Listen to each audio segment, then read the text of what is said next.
Welcome, everybody, to the Seattle Sports Union podcast. My name is Abraham Deweese, and I'm here with Matthew Paige and Brian, the Soulman Solack. How you guys doing? Hey. Don't sound so excited there, Matt. Man, we're on your porch here in the underbelly of Everett, Washington, waiting for the Everett Silvertips to start Game 1. Everett has an underbelly? Season. This is the underbelly. This is the underbelly. The Okay, seedy good to know. underbelly by the Sausage Fest. Look, we have a beautiful sun. It's going to be going down here soon, too. You got a great view. Of Sausage Fest. Soon to come up. Sausage Fest is a local festival here in Everett, put on by the Catholic Church every year in September, and they put on a good time. It's like a little fair and festival. And I live right across the street from it, so I can't avoid it. Nice. You going to have people over? It's good times. Everyone comes over and then gets a beer across the street and some brats and some. They do the real true corn on the cob and the real true corn dogs where they deep fry with the batter straight there right in front of you. Wow. And it's good stuff. Everybody come check it out. Absolutely. It's all going to charity, and it's good fun. Very nice. We're going to start out today talking about the Seattle Seahawks victory over the Pittsburgh Steelers last weekend. A lot of questions I want to ask, but I'm going to skip to the three linebackers. I have a reason behind this. Our three linebackers are KJ Wright, Bobby Wagner, and Michael Kendricks. What's your opinion about them, Abe? I have a very high opinion of them. Tell me. I'm getting there. I had a semicolon at the end of that sentence. Let him warm I was up. Let him still warm working up. on it. Okay, so there was a situation against the Bengals, Game 1, and we noticed that the Bengals just decided to pass, even though they have a really good running back in Joe Mixon. Pete Carroll decided to go to a 3-linebacker set. Why is that interesting? I mean, a 4-3 is supposedly a base defense. Not anymore in the NFL. These days, you play nickel about half the time, and you play so-called base defense, 3-4 or 4-3, the other half. Pete Carroll did it about 70% of the time in that 4-3 defense, and I couldn't figure it out. I didn't understand it. 400 passing yards by Andy Dalton and a bunch of receivers I'd never heard of. Well, I know John Brown, I guess. And then John Ross. I know him as well. I can't tell the difference between the two sometimes. But You personally know him, right? Yeah? I personally do not know him. Maybe that's why I got him confused. Okay. But what I'm trying to say is, in Game 1, I really questioned why run out there a base defense more than 50% of the time, and it was to shut down Joe Mixon. Why did they do it against the Steelers? It was to shut down James Conner. Was it effective? 100% it was effective. They're willing to run 3 linebackers out there just to prevent any team from rushing against them. Yeah, but at the same time, like you mentioned, 400-plus passing yards from Andrew Dalton, who is a adequate, is the proper term, quarterback in the NFL. He's nothing flashy. And if we had seen, we'll get to Ben Roethlisberger's injury in a bit, but if we had seen a full game from a Hall of Fame passer, playing prevent on the running back when we're ignoring the passer, that's not really the path to success, do you think? Path to success or not, what we're going to do is we're going to get another running back, another top 10 running back in Alvin Kamara, and you're going to see it regardless of whether you think it's successful or not, Matt. It's going to be run again, probably 60% of the time. This is why I wanted to start with these guys. It's kind of like a two-part question here.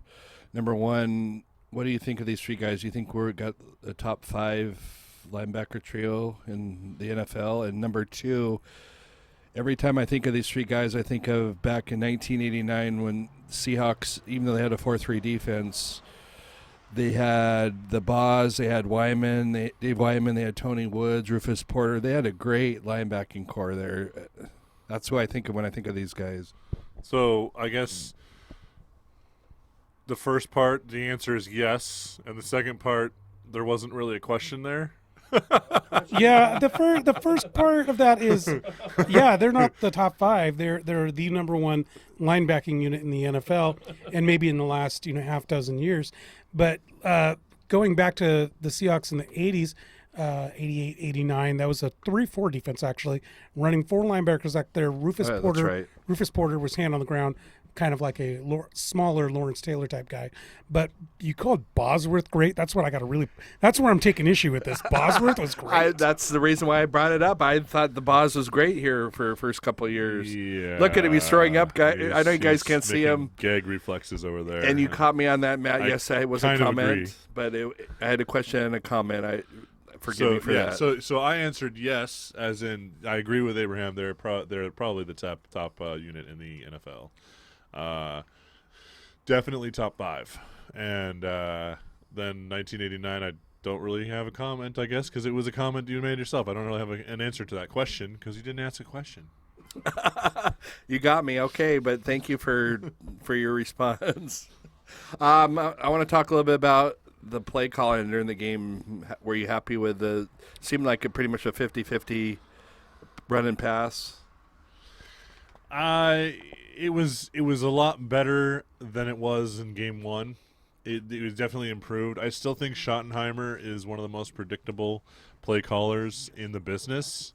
It seems like I can guess what he's going to run before he runs it, and it's never very good for an amateur sitting in his couch, 100 miles away or 10,000 miles away, going, yeah, next he's going to run a quick slant over here, and then he does it, or something like that. But I was happier with the play calling this time around. Yes, it was a lot more balanced. We were able to get a lot more reps, and I did like that they used the duo properly in my mind for Penny and Carson.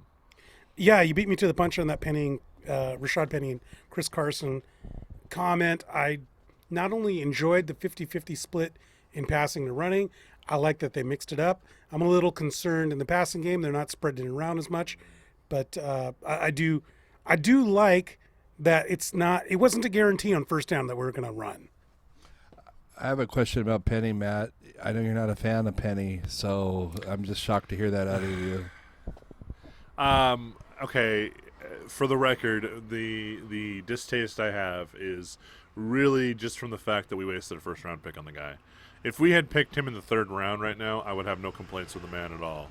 It's just I still feel like we wasted a pick, and I haven't seen anything out of him yet. Even though he had a pretty solid game, I haven't seen anything out of him yet that justifies that pick.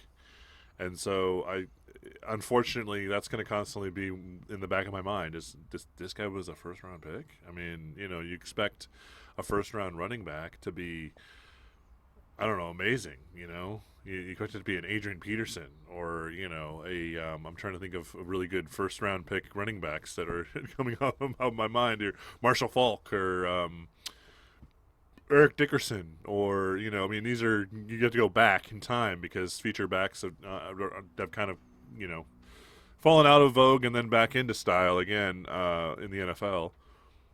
But I'm always weighing that first round pick, and it bothers me that we wasted that pick. When we're in the Super Bowl, are you going to still feel the same way? Well, if we're in the Super Bowl, knocking on wood, I never want to tempt fate. It will be because of the entire team. There's 52 or 53? 53. 53. There's 52 other players on that roster that got there, and yeah, he'll carry his load, I'm sure.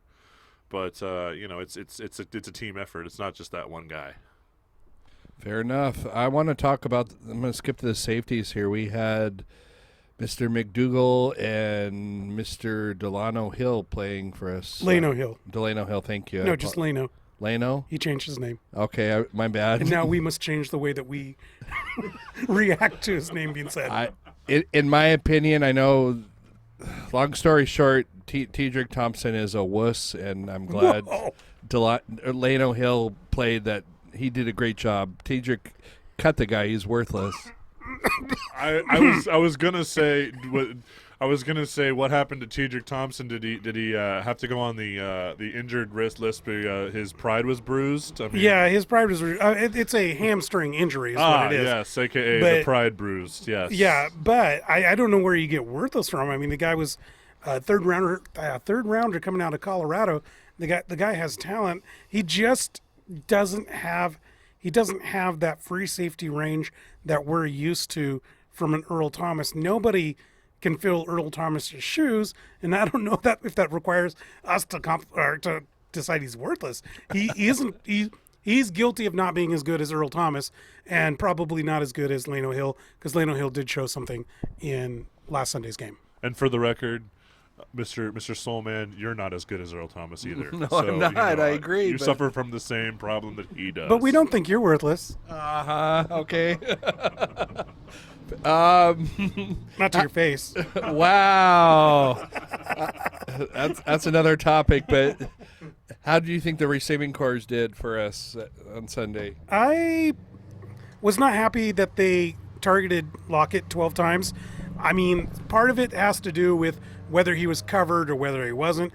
He had a career-high 10 catches, but with 12 targets to Lockett, 5 to Disley, and 7 to Metcalf, I want to know where's the number 3 and where's the number 4 wide receivers on this team? Why aren't they out there getting open?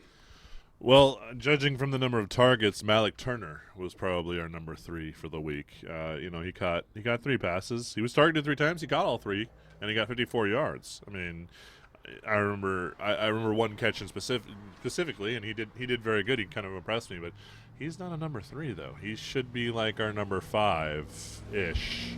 And I'm with you. I'm wondering where's the rest of the receiving corps? Where are they? Well, they're out there somewhere, wouldn't you think? They're wearing jerseys and they're on the sideline, but they ain't showing up on the field. But he got Russell Wilson. He's got, like I said last week, he's got God on his side, so someone's going to show up eventually. Yeah, but ultimately, he's got God on his side. Where do those backup receivers have any faith or any? Do we have any faith in them? Because they did not show up in week 1, and they did not show up here in week 2. Understood. He just seems to bring out the best in his team. That's, I guess, what I'm trying to say. Now, the man's an incredible talent, but then that raises the question. You said that God is behind him, but then the question is, how many people can God be behind, at one time? What if God's behind, what was his name, Mason Rudolph, decides to be on Mason Rudolph's side for that game, So, I mean, we're lucky. He's lucky. He's really, really, really talented. But we need some other wide receivers to show up. I don't feel like God is behind Antonio Brown. In fact, I think he probably cut him. Yeah, I that's heard a that he got cut. whole nother hour-long category to fall down. But we'd love to hear your feedback, fans of Seattle Sports Union, so please respond to that. Jamar Taylor, a guy that I never heard of until last Sunday when I saw him pick off the 2-point conversion in the end zone. Tell me a little bit about him, Abe. Well, Jamar Taylor was brought in. I had a series of articles this summer called the Rook Report, and I was trying to track who's going to be the nickelback that covered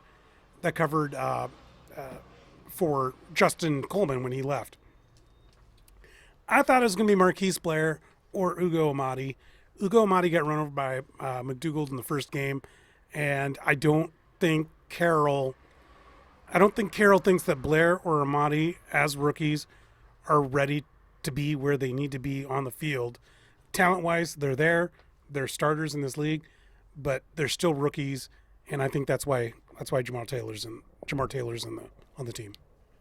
I do have to ask, is he a fan of Nickelback? That dead silence you heard was our reaction to the joke.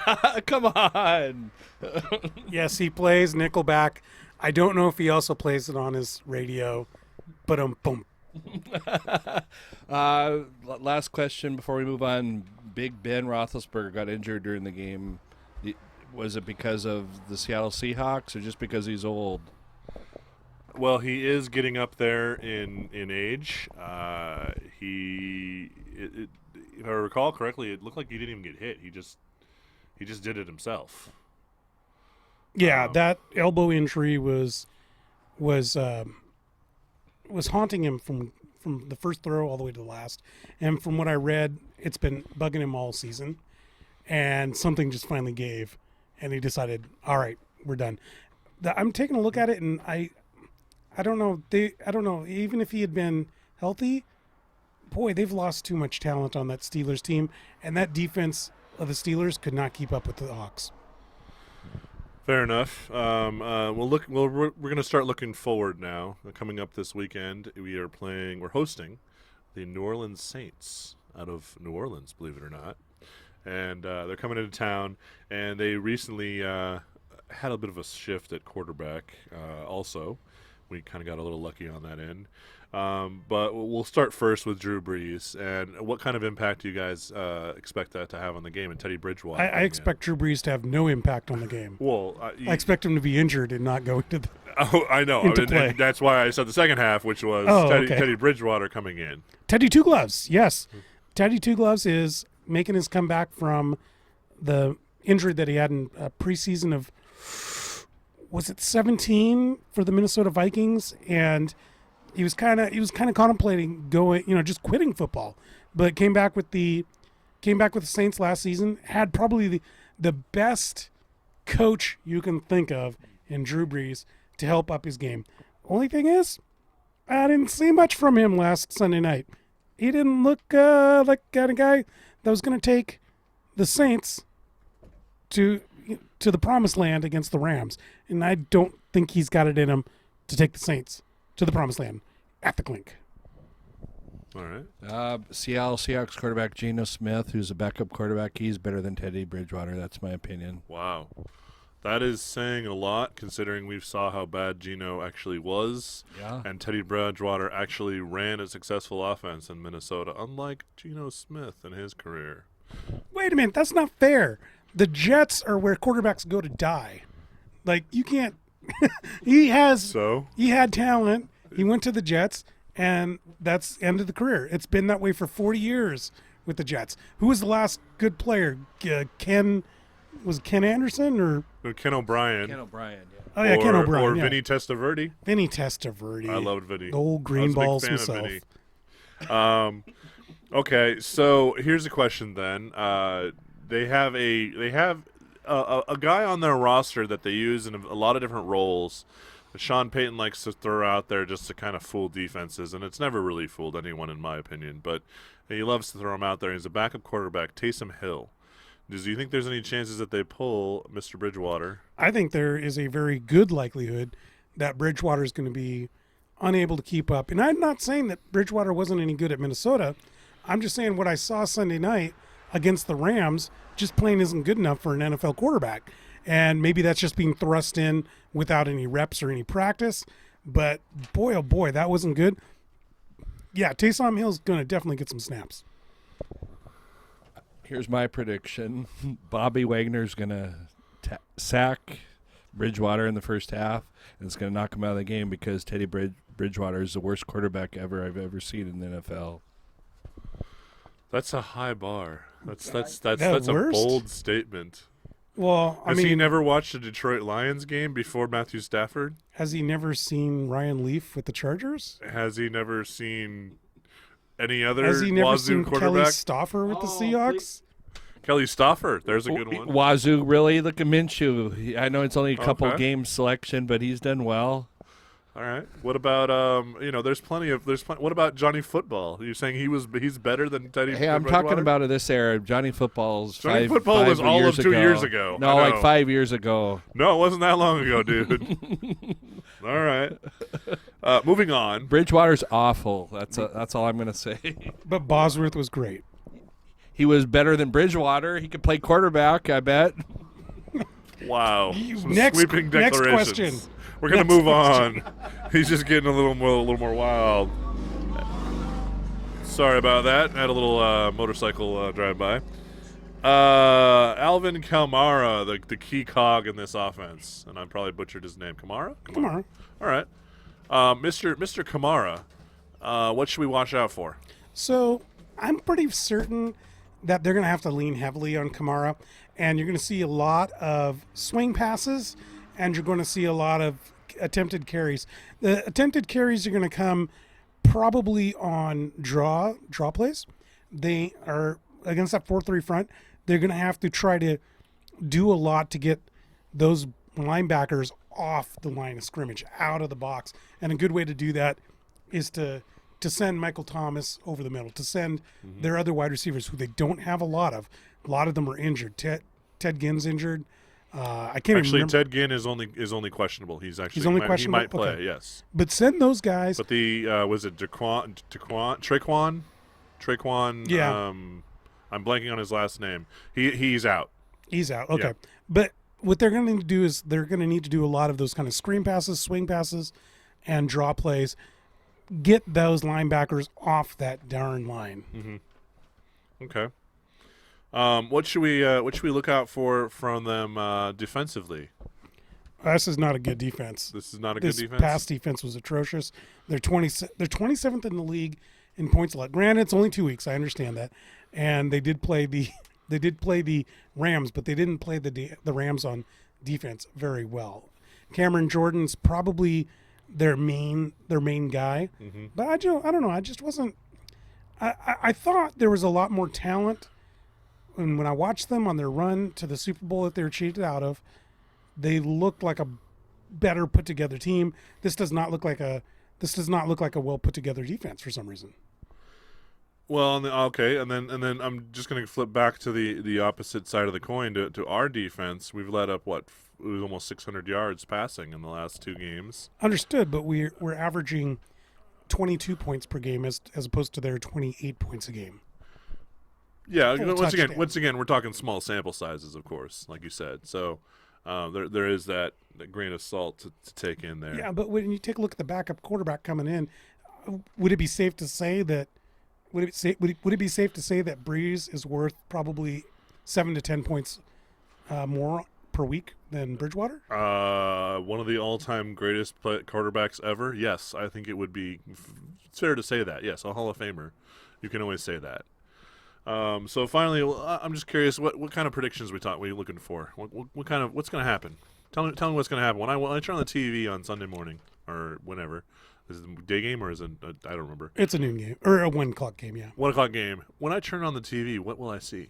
You're going to see the Seahawks go back to their 50-50 split on offense.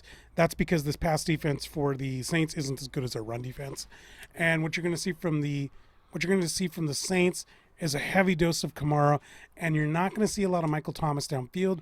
You're going to see him on slants, try to get behind those linebackers and attack those safeties rather than the cornerbacks. Seahawks 27, Saints 10. There, that's my prediction. Maybe, I should give my score. I would say more 20 to 17. Close game, but low scoring. All right, over or under Teddy Bridgewater's passing yards, 200. Over or under? Definitely under. Like I said, he's not going to survive the first half. Yeah, I'm gonna go over 200 yards. All right, next up, we're going to talk about the Washington Huskies. Bow down to Washington. Will you sing the whole song for us, please? No, we don't have that enough on our memory card here to go that one. Tell me a little bit about their last game against Hawaii. Sure. Against Hawaii, the Huskies dominated. It's kind of hard to look at anything that's negative. So let me just throw a few interesting facts that I got out of the game after watching it. And one is against that air raid offense. They played the dime 85% of the time. When they were playing against Cal, they're playing more of your standard 4-3 most of the time because they weren't worried about the passing game. And what that tells me is you have a defense that does a pretty decent job of switching it up. The Rainbow Warriors got a lot of yards, but they didn't get a lot of points. The Cal Bears didn't get much in the way of yards, but they got one more point than the Huskies. And then against Eastern, I mean, that was just a utter slaughter. This defense is capable of playing in many different modes against many different types of foes. I would have to say also what this game shows, Hawaii started out the season playing 3 straight games against Pac-12 opponents, and they won the first 2. And I think what this speaks to is Chris Peterson's ability to game plan. Absolutely, he can game plan with the best of them. He can beat anyone. Hell, that Boise State versus Oklahoma Fiesta Bowl from way back in the day when he shocked the world. it was just probably still the best example of that. Arizona and Oregon State are the two teams that they beat coming in, and obviously they're not as good as and well-rounded as UW is. But it really speaks to Chris Peterson's just preparation. Long story short, we talked briefly about this last week, but I think that Huskies shouldn't have lost to Cal, obviously. It was just a fluke loss, and I think they're going to run the table. It's hard for me to say being a Coug, but I think the Huskies are going to go undefeated the rest of the season. And right now I'm going to say they're going to beat Wazzu in the Apple Cup. Am I wrong? You're probably right. But I just want to throw one thing out there. I don't want to call it a fluke that they lost to the Cal Golden Bears because Cal beat them last year. We talked about this last week. Wilcox, the head coach, Justin Wilcox, the head coach of the Cal Bears, lives in Peterson's head. And he knows Peterson, like I said last week, better than his wife does, and he knows how to beat Peterson. And until something changes with maybe a different offensive coordinator or a different defensive coordinator in Jimmy Lake, they're going to need some fresh new ideas to beat Cal. Well, and I just wanted to quickly say I think calling it a fluke is unfair to Cal. Cal worked their butts off. They earned that win. They played tough. They are a really, really good team on defense. And yeah, like Abraham said, he's in his head. But Cal is a really good on defense team this year, and they've developed an offense under Bo Baldwin from formerly of Eastern Washington. And they've put together a pretty solid team. So I don't consider it a fluke. Also, FYI, they're going to lose to Oregon down the road. I understand that, but if they replayed that game at the normal time, honestly, UW should be able to beat this team, even with what you guys are saying. Against Oregon? Yeah. About Cal. Oh, if you just line up 90 players on both sides, and if you were to select like high school or grade school, where you line people up against a wall and you draft.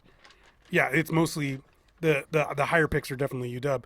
You have 41 players on UW who were 4-star players. Wow. Out of high school. So the talent is on that side. But how many times have we seen 2-stars, 1-star players make it to the NFL and dominate because they just weren't coached up properly or didn't get the opportunity to start, that kind of thing. And yeah, it's a situation where UW is definitely better than every other team on their schedule, maybe with the exception of Utah. Definitely not Oregon. Oregon they're bare. Did you see what Mike Leach said about the different mascots and who would win in a battle royale? I want to hear. No, I actually didn't. Okay, so Mike Leach, the pirate of the Palouse, he went through every mascot. He said, of course, a cougar could defeat a husky, whatever. That's whatever. And a cougar is bigger than a wildcat, so it'd defeat a wildcat. He said that a duck would just walk away because they're not really interested in being there in the first place. Yeah. This is what he said. He said a tree really doesn't have much of an offense and it can get chopped down pretty easy. A bear and a Bruin, they're pretty powerful. Buffaloes are probably the most powerful, but the one you got to worry about are those Sun Devils, because who knows what kind of mystical powers they have. And he pleaded during the interview to get the Harry Potter fan club involved to investigate these Sun Devils. That's awesome. Yeah. So, long story short, ducks, they're probably the weakest mascot of any. Huskies got BYU coming up. Yes. What do the Huskies need to work on if they're going to beat BYU? Well, one of the biggest things is Hunter Bryant, their tight end, is not getting much in the way of catches. He got targeted about 20%, but for a star player, for your number one receiver, you're gonna want to see a lot more of them, like maybe 33% targets. This is a guy that Pro Football Focus has labeled as the number one tight end prospect in college football. Okay. And you need to get him more involved. I know Peterson. I'm totally backtracking on what I said for the Seahawks, but I think it's a different situation. For the Seahawks, I want to see the ball spread out a little bit more because I don't know anything about David Moore. I don't know anything about Malix or whatever his name is. And I want to see what they can contribute. And going 12 times to Lockett and 7 to Metcalf, we can't see what Jennings can do, what Ursua can do. We know what the Huskies receivers can do. I want to see the number one tight end prospect, Hunter Bryant, get more looks, and he's not getting them. So that's something that I want to see. Yeah. How about the Huskies running game? I'm just curious. Is there someone who stands out for you right now? Well, their leading rusher is Savon Ahmed, and you're taking a look at a guy who probably will be third team All Pac-12, if not an honorable mention. He's on the cusp of greatness. Not a Miles, not Miles Gaskin yeah. good, but maybe one level below that. And you have a couple other running backs that are decent too. They're kind of interchangeable. They're kind of the same guy, fast, speedy little guys.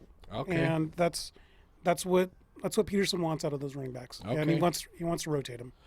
BYU went 2-1. Was it 2-1 on their out of conference schedule? See, they Am I lost to correct? Utah, beat Tennessee, beat USC. Yeah, that's correct. pretty formidable out of conference schedule. So who do we have to worry about on BYU, offense or defense or both? Formidable. Yeah, that's a really good start of your season. Don't forget the last 6 games that they play will be against directional teachers colleges. So so anyone out there tells me BYU, they play a great schedule. Shut up. Get in a conference, you morons. I said morons, not Mormons, Okay. because I don't know if everybody that goes there is Mormon. But no. Yes, they have a guy named Karis Tonga, defensive tackle, 6'4", 320. He lit up the USC offensive lineman last week. This guy's NFL ready. Should be top 15. Wow, that's NFL high pick. praise. But I took a look at their defensive backs. They haven't faced a good quarterback yet. Haven't faced a good system yet. That quarterback, I don't know. Did you guys watch the USC BYU game last week? I did, actually. That quarterback's no good. Yeah. And I'm sorry. I know you're an air raid fan. Throw more even when you're up by 40 points. Throw the ball. But I'll tell you what, Graham Harrell sucks. If Graham Harrell's the offensive coordinator for USC, and if he can't do it, at least like he has these last 2 years, if he can't win, why is he still the offensive coordinator there? I know Matt has something to say about USC, don't you? Well, the Clay Helton timer is still ticking. He's the hottest seat in college football, in my opinion. And I do not think he will be abandoned on a tarmac like Lane Kiffin was and deserved to be at the time.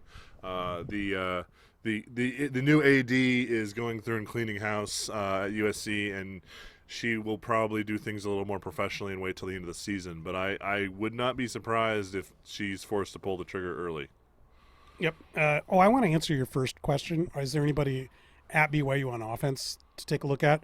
And that would be actually their quarterback, Zach Wilson, who looked really solid. His stats don't pop out at you, but he does really well on third downs and keeps the which is when you need to come up big, right? I Of course, yeah. That keeps the drives going. Taysom Williams was their running back and ran for 99 yards, and he's their star player. I don't see much in their passing game that concerns me. But then again, those are the kind of teams that kind of freak you out, are the ones that you don't know who the star player is and who to game plan for. Very true, very true. When you don't know where it's going to come from, that's the worst part. Yeah, usually you can key off certain guys, put a spy on a certain player, on a quarterback or whatever, and game plan for that player and cancel them out, like the Seahawks have been doing, like you were pointing out for the running backs. But BYU, I don't know, they're a wild card right now, in my opinion. So with that all said, who do you think's gonna win on Saturday, and what's the score? Huskies will win, but I'm thinking maybe 31-28. I think it's going to be closer than they want it to be, but I think they will win. Yeah, that's not bad. I think it's going to be a little bit more of a defensive struggle, though, and it's going to be under 10 points, something to the effect of a 28-20 win for the Huskies. All right, guys, do we want to talk about Wazzu? I suppose we should. Do we have? We don't have to. Oh, okay, all right. Well, then we'll just move on. Let's talk about Wazzu. Let's talk about Wazzu because you guys dragged me back up here to Everett again to watch Wazzu against the Houston Cougars, who, by the way, lost to Tulane last night on the last play. That was kind of hilarious. Yeah, it was. So I don't know how great they are. But I want to get your guys' thoughts against – well, what did you see, Matt, from Wazzu against Houston? I saw a very disorganized team in the first half, and then I saw a different team playing the second half.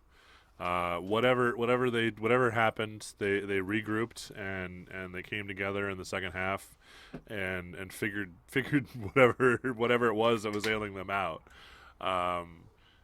Yeah, something about that. Maybe it was the quarterback, King, for Yes. Houston, and his mobility. That was kind of a wild card. They never really put a spy on him. He broke away for some runs where it was like, what is going on here? And I really hope this week the Pirate focused on some tackling drills, as we saw a lot of missed tackles in open field as well. But things got tighter in the second half, and they regrouped and pulled out the win. It wasn't perfect. It wasn't pretty, but they got the job done, and that's all that matters.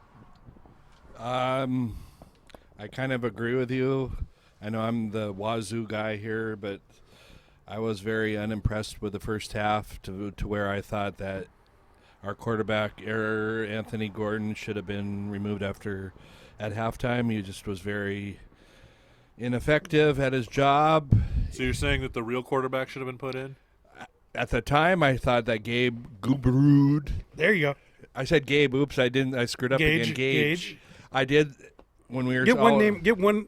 Yeah, get one of his names right to start, and then you can work on that throughout I'm getting the season. there. Yeah. I did at halftime. I thought he should come in, but Eric Gordon proved himself in that second half. He's the quarterback of that team. What did you see from the Cougars in the second half that changed their destiny? On defense, I thought that they pulled together and they made the plays when they did. Yes, they made some missed tackles during the game, but a lot of missed tackles, yes. But they came together when they should, and I thought Gordon just made some key plays down the stretch, and they won the ball game fair and square. That was a tough road game for them. You can't deny that. I know you said, "Oh, Houston lost to Tulane," but Tulane's not a bad team. I think what it is more is Phil Collins hasn't got his team organized as well over there. That's what we like to call Dana Holgerson, yes. Yep. Who was the coach for West Virginia forever and is in his first year with Houston. He hasn't got all his guys and his ducks in a row and organized. So they played cohesively together for the first quarter and a half, and then they kind of fell apart a little bit. And can I say that Tulane played Auburn, and they played well, and they were in the ball game till near the end. I think they even played them better than another team in the Pac-12 will remain nameless. Oregon, you mean? You are correct. Oh, yeah, no, they didn't do well at all No, they didn't. against Auburn. Oh, did they? They lost. Losers. Wait, did Oregon play Auburn this year? I don't remember that. They did. It wasn't Cal. It wasn't although Cal's playing Ole Miss tomorrow. But Tulane gave them a game. Tulane, who, by the way, I was going to message you guys. It bugged the crap out of me that they were wearing blue uniforms. They're called the Green Wave. Why are they wearing blue uniforms? You did message us about that. Oh yeah. Okay. Well, Forgot about that. Yep. it was a great game, but I want to move back to the Wazzu Cougars. We're not going to be the all Houston Cougars network. No. Where we just thrill in their misery. But let's talk about UCLA. the 7:30 game tomorrow. So Sold out crowd in Sold Pullman, out, is it? Washington. It is sold out. Wow. Yes. Chip Kelly, former Oregon coach coming to town. Oh, you cleared your throat there. Was there something wrong with the Fighting Chipsters? We have a fan of Chip Kelly here on this deck here. I bet y'all can guess who. Oh yeah, let me see what the big fan of the Chipster has to say. Okay, I guess I'm supposedly a Chip fan, and I kind of The did chipster. root for him. A chipster. Okay, I'm a chipster. Apparently that's the term. I do want to comment real quick on some comments that he made this week to the press that were actually kind of interesting. He told the press that he wasn't going to bring the Oregon offense to UCLA. That the times had changed and the game had evolved, and so he was making adjustments too, or he was evolving as well. And to that reaction, one of the reporters basically said, "Well, then, what the hell did UCLA pay you for?"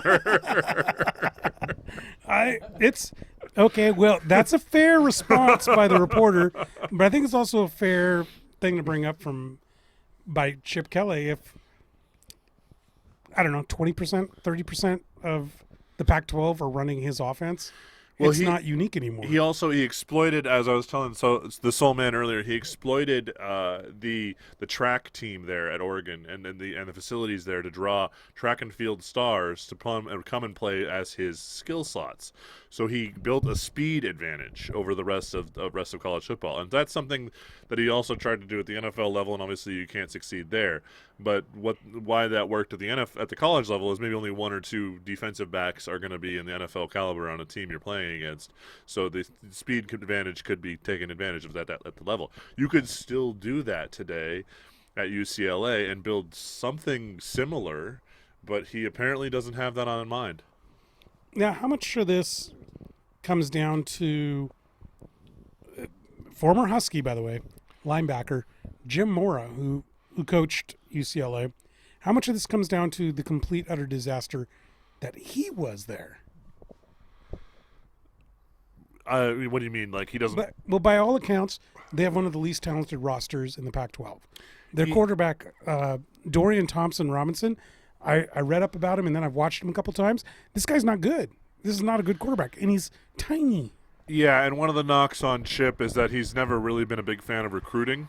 And right now, I think projected for this next year, they're at like 100th class right now or something like that. They're projected to get. I mean, he's just absolutely he doesn't really recruit all that much, and which kind of surprises me because I was talking to the Soul Man earlier. UCLA should be easy as hell to recruit to. You know, it's in a major metropolitan area. There's near the beach. There's all kinds of things to draw young men there. You know, hot women and Hollywood and cool things that are going on. And you get to play on hallowed ground. You get to play at Rose Bowl. You know, so it should be pretty easy. You know, to recruit to. But apparently he's just not really focusing all that time on it. So. Honestly, I don't mean to interrupt you, but I'm ahead. confused. If he's not a fan of recruiting, what he just thinks he's God's gift to town. He can develop these guys, whoever walks on, or what the heck?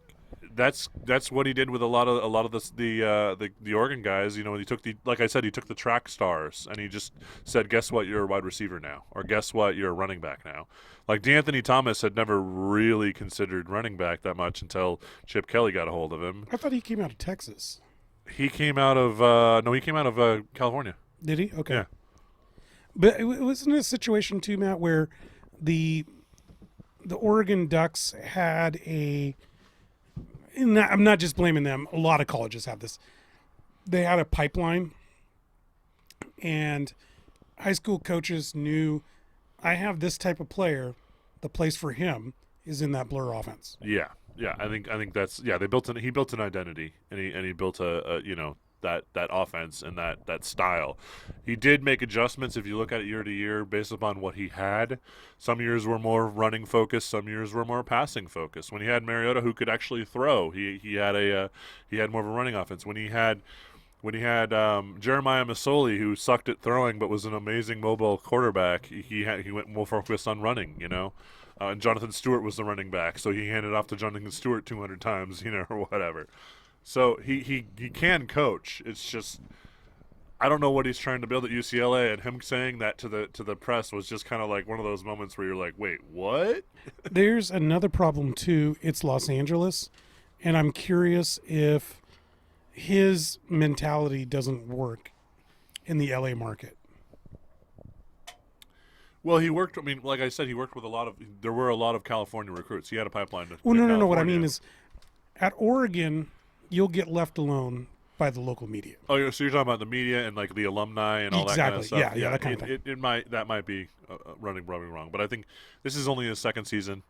He really hasn't gotten a full team of his own yet, and he signed for, I believe, 4 years, and I think they'll let him have the full 4 years. Yeah, I'd figure any coach, unless there's something just patently wrong, you have to give them at least one cycle. So 3 or 4 years, I agree. You asked me about UCLA. Long story short, I did actually study up about them. Maybe it was at the last minute, but there's nobody on this team on offense except for Joshua Kelly, running back, who returned last week. I think he might run for 150 yards against Wazzu tomorrow night, but they have no defense at all. And this, like you said about the quarterback, he's just a little bleepity bleep, and he can't really do anything. Yeah, I think they have like one linebacker, and that's about it. Yeah, there's nothing. I really see UCLA, not because I'm a Wazoo guy, but UCLA is a bad football club. They're gonna go 1-4. Wazoo's gonna win 41-17. Wow, 41-17. Yeah, I'll take that. I think that's probably fair. Actually, UCLA, it'll be 40-14 because all 3 games that UCLA's played, they've only scored 14. So fair enough. How about you, Matt? I do see Wazoo winning. I'm with you. I know, and I don't know if it's gonna be quite that wide. I don't know. I mean, I'll go 35-17. Okay. How about I that? think the spread is 18. So. All right. Okay. So now we're going to move on to a little game show that I like to call "Buy Sell Go to Hell," and bring up some various names that these two folks have not seen the list before. So these are thrown out in surprise, and they've got to throw out their initial thoughts and immediate reaction. So we're going to start big with the story of the day. We're going to start with Antonio Brown. Are you going to buy, sell, or go to hell on Antonio Brown? Antonio Brown can go to hell for as all I'm concerned. His career is over. Somebody might take a chance on him because they're stupid, but he's done. yeah, he's done. I hope he goes to the mental institution that he needs to go to, because this guy in 10 years is going to have nothing, and his life is spiraling out of control. I'm not quite at the go to hell. I'm more just sad that this guy's whole reputation, career is gone of his own doing. So I sell him, which is what the Patriots did. They cut him. And it's sad. It all stemmed from a conversation that Ben Roethlisberger had with him and the team at the end of last season. What do you say? Roethlisberger called out him and a few other players in the locker room, and I think publicly as well, that they weren't performing at the levels that they should. And it was in the heat of the moment, and it's something that Ben has come out publicly and apologized for, but it torched the relationship and radicalized Mr. Brown, kind of set him off on a whirlwind now. Really quick, this has nothing to do with it, but did he go to Michigan State, or where did Antonio Brown go to college? Antonio Brown went to college. I do not know. Where did he go? You're supposed to know the answer to this when you ask trivia questions. You're supposed to know the answer. I thought it was Michigan State, but that's why I wanted to confirm. We'll find out. Okay. Abe's got the phone out. He's looking it up. All right. We'll move on, and I'll give you the first thing here. The next one is the BYU television network. Since the team is looking decent now, is the network finally worthwhile? Should you pay for it? I didn't even know there was a network. So no. I'm selling on that. So you're selling Mormon TV. I'm selling Mormon TV. Sorry. So, he went to Central Michigan. Oh yeah, that's so right. not bad. That's right. It was in the state of Michigan. He's a Chippewa. Yeah, that's right. Yeah. But hang on, there's something crazy going on. There's a motorcyclist over here playing a radio really loud. I don't know why. Fascinating. Anyway, but BYU TV network TV. with BYU looking actually semi-decent in football, is the TV network worth watching now? Oh, so do I get to watch BYU volleyball? Sure. BYU Bocce Ball, Yes. the BYU Mormon Tabernacle. Yes. Oh, okay. Yeah, that's great. That's fascinating.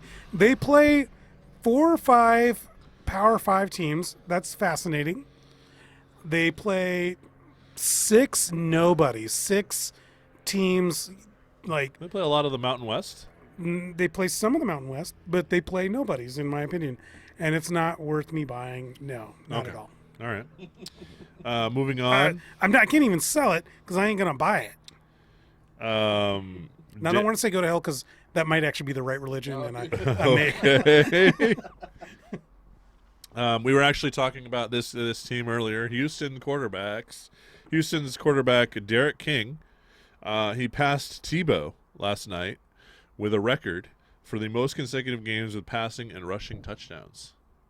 What's your position on him? Buy, sell, go to hell. What you saw him again? You saw him in the Wazzu Cougar game. What's the record though?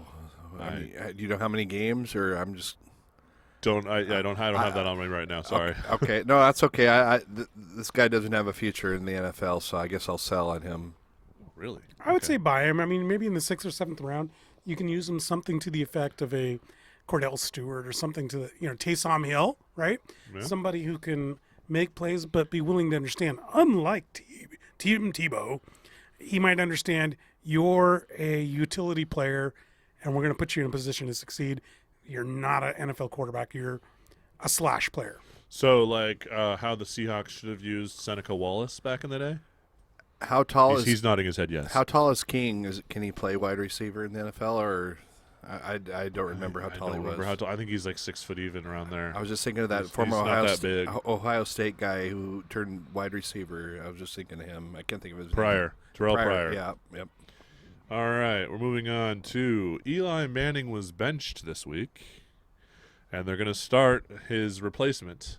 His career over? And do you think there's going to be a Hall of Fame in his future? I'll answer that in reverse. No Hall of Fame, so I sell that. Okay. Let's sell that.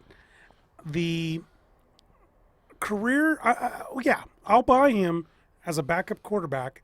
He's not going to make $50 million, $20 million, maybe $6 million, $5 million. I'd buy him as a backup. Teddy Bridgewater is making $7.25 million this year. So Eli, I would expect would stand to learn at least 8. But you see him actually in a backup role. Oh yeah, I see him in a backup role definitely. If you take a look at a job like Miami, if he wants to just spend his rest of his days in Miami while he gets pummeled, that's an opportunity. If he wants to be a backup to Tom Brady and just win another Super Bowl, that's an option. There's a lot of things in a lot of places he can go where he can be useful as kind of a de facto coach. Heck, he could probably even go to Denver and be even just as good as or bad as Flacco. Wow. I like Eli Manning, but I'm happy that they're moving on with the future, but I see him being traded before the trade deadline. I'm saying somewhere like Indianapolis, and I think for a Hall of Fame, if he can do well the rest of his career, I don't see why he can't be voted in. He's got 2 Super Bowl wins, and they've pretty much voted nothing against the guy. I mean, but they vote in a lot of players nowadays, it seems like. But does it matter that he earned neither of those Super Bowl wins? Because you think that one wide receiver won it for him? No, he was carried all the way there by 2 really good defenses. True. But he did win. He was, who he was? He was the Trent Dilfer. He was the game manager. You know who he is? He's Phil Simms, and Phil Simms is in the Hall of Fame. That's true. I don't think Phil Simms should be in the Hall of Fame because I think it's a similar scenario to what you're saying. But I would not put Eli Manning in the Hall of Fame. The Super Bowl wins he earned. You're wrong about that, Matt. He did earn them. He was good enough to get there and good enough to do it. And it just I don't see the full body of the career being dominant every year. He was dominant in 2 games, those 2 Super Bowl games. Well, I'm going to just add my 2 cents in that I think this is the last year of his career. His contract is up at the end of this year, and I don't think he'll accept being a backup, and I think he'll just retire. And as for Hall of Fame, he will go into the Hall of Fame. I don't believe he should, but I think it will happen no matter what. Moving on, Daniel Jones, who's his replacement. Is he for real? What do you think? I am on his bandwagon, so I will say yes. Well, seeing as how I watched a lot of ACC football for no apparent reason for the last 4 years of my life, I've seen Daniel Jones, and Daniel Jones is the real deal. The problem is the Giants are not the real deal. The Giants are an utter mess. They have Saquon Barkley and nothing else. So I don't see a lot of wins coming at them, but I do see a lot of learning lessons, and let's take a look at them in 2 or 3 years. Fair enough. So I buy him. I buy him, but that's a long term. You buy into his potential. 2 thumbs up for that. Who's the guy when we were growing up who did the 2 thumbs up? Remember the movies? Roger Ebert and Gene Siskel. Yep. Thank you. We're going 2 thumbs up for that prediction. So you have a brain aneurysm? I Or do. a brain... What was it? It was a... What was it that killed Gene Siskel? His love of movies? I don't know. Why are you asking me that? Moving on. I don't have some sort of book where I collect weird diseases Yes. of critics. Anyway, okay, we're going to move on. The last one I have, Kyle Lewis for the Seattle Mariners. He has now hit, 6 dingers in his first, 10 games. Is he for real? What do you think? Yeah, I don't know if he's for real. 6. I mean, you met the guy, 6. I have met the for guy. the record, as a reporter for the Seattle Sports Union. True. Here at Everett Aqua Sox. And I also remember they wanted to have coaches around me so that I didn't ask anything wrong. Yeah. But I don't know. Is he for real? Well, let's let it play out. There's nothing that I've seen that makes me say, in his minor league career, there's nothing in the minor league career that made me say, oh my God, this is the next Babe Ruth. It's this interesting 6 home runs that made me change my mind a little bit. But I want to see more because honestly, they're playing a bunch of garbage teams right now in garbage time. I love Kyle Lewis, but I actually agree with you, Abe. I guess we'll see what happens next year in spring training in the first few months of the season if he is a real deal. So I really can't buy into it just yet. Yeah, I mean, I spoke to him as well when he was in Aquasoc briefly the day after he got hurt. And then he realized he wasn't supposed to be talking to us, so he kind of got on his crutches and went back into the locker room. But he nothing in his minor league career suggested this kind of power. I don't know where it's coming from. Yeah, that's what I'm confused by. It's just come out of nowhere. And he was having a solid minor league year, but he wasn't having an earth-shattering one. I was kind of surprised that they promoted him. They needed to add him to the 40-man roster before December because of the Rule 5 draft he was going to be eligible for. But I did not expect them to promote him all the way up because he was in Double-A. And to have this kind of success right away is pretty impressive. Yep. All right, well, we got to wrap this up here. I just want to say one thing. Earlier today, while I was in the car on that excruciating ride from Redmond up here to Everett, I got a chance to listen to Dave Grosby, the Gros, his last show ever. And I just want to say, his 20, 30 years of being on radio, he's always been awesome. We cover Seattle University basketball. He is fantastic to sit near because we sit at the table. So I get to sit near him and listen to him do his broadcast. Consummate professional, and it's a shame that he won't be on the air anymore. I'm glad you added that in. Yeah, I'm gonna miss the Graz. He's part of our history growing up. The guy has I'm speechless right now. I'm just gonna miss him. I'll leave it at that. He's kind of like a Wayne Cody for our generation. There you go. Yes, very good. So call. for those that don't know out there, is he retiring or? He has Parkinson's, so he's semi-retiring. Okay. He's not going to be an everyday personnel. All right. All right, guys. Well, thank you on behalf of myself, Abraham Deweese, with Brian Soulman Solack. Hey, and Matthew Paige. make sure you follow me at Soulman156 on Twitter, and make sure you follow Seattle Sports Union on Twitter. And go Matt Paige. Yep. Oh, yeah, by the way, and check out all our great articles at seattlesportsunion.com, and check us out in an hour. Yeah, in an hour, we'll be at the Everett Silvertips Hockey. All right, have a great day, guys.